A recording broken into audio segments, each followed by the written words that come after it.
Hey y'all, I'm back.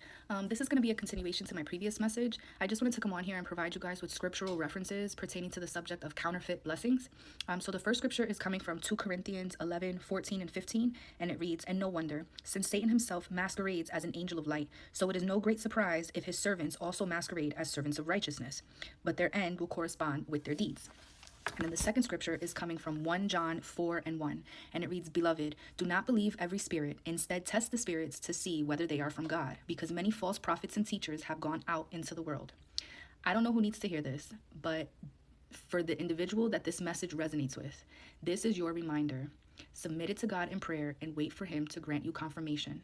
In my previous video, I was speaking about an experience that I had where an opportunity had presented itself to me and I submitted it to God and I asked him to grant me confirmation so that I would know if this was something that was coming from him, if this is something that he wanted me to pursue, if this was something that he wanted me to put effort into.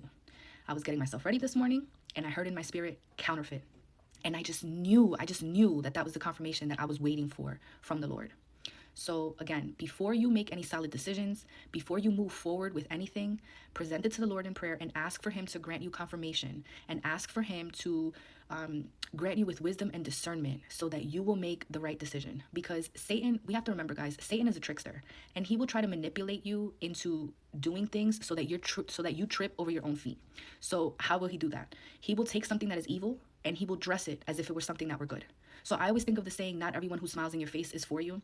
Like, has anybody ever met somebody, they're all in your face, they're smiley, they're so friendly, they seem so kind, they seem so nice, they seem like they have your best interest at heart, and then when you least expect it, they show you their real face? Satan, that's exactly what he does. He will dress it up like, oh my gosh, look at the great blessing that God is sending you. Look at this answered prayer. You must jump on it right now. That's the other thing that accompanies it. Like this sense of urgency, this sense of like, I need to right now, right now. When I get that feeling, I pray harder. Because when I start to feel like I'm being pressured into a decision, I know that something is off. I know this because I've tripped over my own feet several times in the past. So I had to learn this the hard way. So I'm sharing this with y'all in hopes that this will be encouragement for you guys to submit it in prayer so that you don't have to trip over your own feet and learn this lesson the hard way on your own.